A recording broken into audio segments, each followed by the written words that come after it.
జై తెలంగాణ. ఏది ఇందాక మంచి కృష్ణ ఇచ్చిన జోష్ కంటిన్యూ చేయాలి.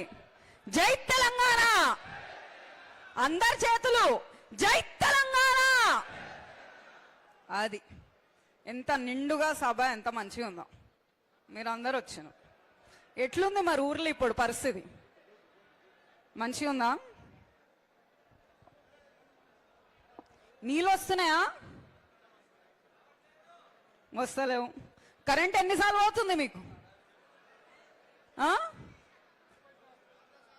10 సార్లా? 10 సార్లు పోతుంది. 30 సార్లా? ఇవన్నీ మనకు ముందే తెలుసుగా. అయితే ఇవన్నీ మనకి ముందే తెలుసుగా. అయినా మనం అనవసరంగా కాంగ్రెస్ని తెచ్చుకున్నాం. అయిందేదో అయిపోయింది. ఇంకో 2 సంవత్సరాలు ఉంది. ఇప్పటికైనా మనం అందరం కలిపికట్టుగా ధైర్యంగా, ఇందాకేం చెప్పిండ్రు, ధైర్యం అనేది మనకు ఉండాలి. ధైర్యంగా మనం ముందుకు అడిగేస్తేనే, పోట్లాడితేనే ఏదైనా అవుతుంది. అంటే రేవంత్ రెడ్డి అయినా ఈ సంజీవ్ రెడ్డి అయినా ఏంది, దొంగ కేసులు వేసి ఉట్టిగానే బెదిరించి ఏదేదో చేస్తున్నారు. కానీ మనం అస్సలు భయపడొద్దు. నా మీద కూడా కేసు పడ్డదు. మొన్న పిల్లలకి వెళ్ళి అడిగితే, కాలేజ్కి వెళ్ళి అడిగితే ఏమైంది, ఎందుకు ఇట్లా భోజనం పెడుతున్నారు, కుళ్ళిపోయిన భోజనం ఎందుకు పిల్లలకి పెడుతున్నారు అని చెప్పి వెళ్ళి నిలదీసి అడిగితే కేసులు వేస్తారు. కానీ కేసులు వేస్తే మనం భయపడతామా? చెప్పాలి మీరే గట్టిగా. భయపడేది లేదు. ఏం బీక్తారు అని చెప్పి నేను అడుగుతున్నాను. మీరేం చేయగలుగుతారు?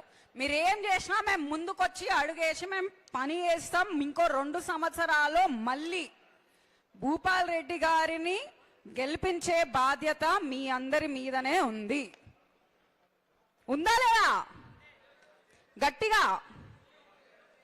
ఇప్పుడు ఈ SIR ప్రాసెస్ అనేది మనకు చాలా ఇంపార్టెంట్. ఉట్టి ఎమ్మెల్యే ఎలక్షన్స్ అనే కాదు, మీ సర్పంచ్ ఎలక్షన్స్ కైనా, ఎంపీటీసీ ఎలక్షన్స్ కైనా, జెడ్పీటీసీ ఎలక్షన్స్ కైనా, ప్రతి ఒక్క ఎలక్షన్ కి ఇదే ఓటర్ లిస్ట్ జాబితా అనేది ఉంటది.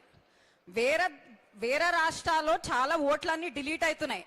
కాబట్టి మనం జాగ్రత్తగా ఉండి, వలసలు వెళ్ళిన వాళ్ళదైనా, లేకపోతే చదువు కోసం వెళ్ళిన వాళ్ళదైనా, లేకపోతే ఇతర దేశాలకు వెళ్ళిన వాళ్ళదైనా, ప్రతి ఒక్కరిది చూసి మనం మంచిగా లిస్ట్ చేసుకొని ముందుకెళ్ళాలి అని చెప్పి నేను కోరుకుంటున్నాను. చేస్తారా లేదా?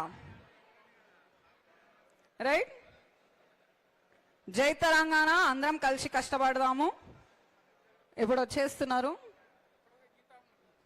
గీతక్క కూడా మాట్లాడుతుందంట. మాట్లాడతారా?